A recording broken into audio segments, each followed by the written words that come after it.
Pse mërzitesh? Pse pikëllohesh? Se të ikën disa para. Se dikush të ka mërzit.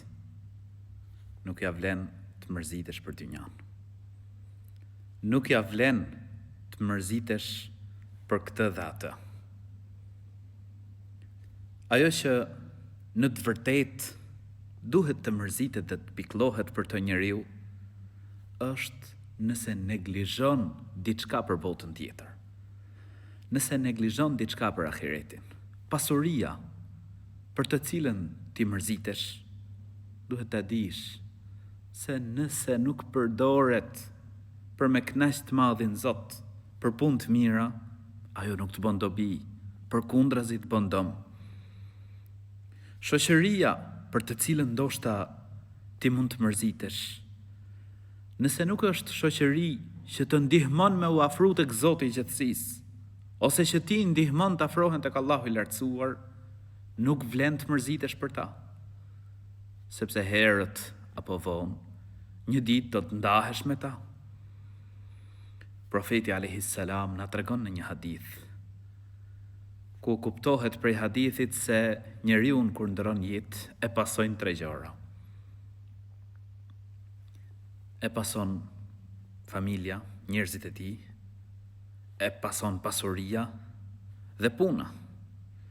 2 kthehen, mbetet me të një. Kthehet familja, njerëzit. Kthehet pasuria dhe mbetet me të puna e tij. Vepra. Nëse vlen që njeriu të mërzitet për diçka, duhet të mërzitet për ahiretin. Ajo po, për xhenetin. Apo punon, apo vepron për të. Të parët tanë kishin dëshirë që dikush t'ja rikujtonte vazhdimisht, e t'i thoshte që kjo botë është kalimtare. Kjo botë nuk ja vlen që njeriu të mërzitet për të. Bota e përjetshme është lumturia e përjetshme. Tu sa do të jetosh një moment të lumtur, do të që edhe mërzitesh. E tillë është kjo dynja. Lumturia e përjetshme është bota tjetër. Prandaj, njëherë, njëri prej të parve i shkon mbretit të muslimanëve, Harun ar-Rashid, dhe fillon ta këshilloj. I tha, ti tha, do të ndërosh jetë i vetëm. Do t'jesh më varr, tha, i vetëm. Do të ringjallësh i vetëm. Pra sa do që ti ke sot pushtet, ke pasuri, ke njerëz rreth teje, do vi një moment që gjitha këto do t'i lesh.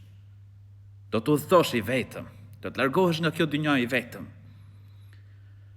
Dhe do të ringjallesh, tha, i vetëm. Tha, friksoju momentit dhe kujto pra momentin kur do të qëndrosh para Allahut lartësuar.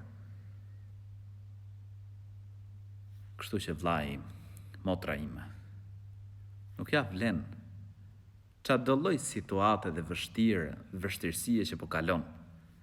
Nuk ja vlen që të mërzitesh për këtë dynja. Dije që ajo është kalimtare. Do të kaloj edhe situata më e vështirë që mund të kesh. Dije që ajo do të kaloj.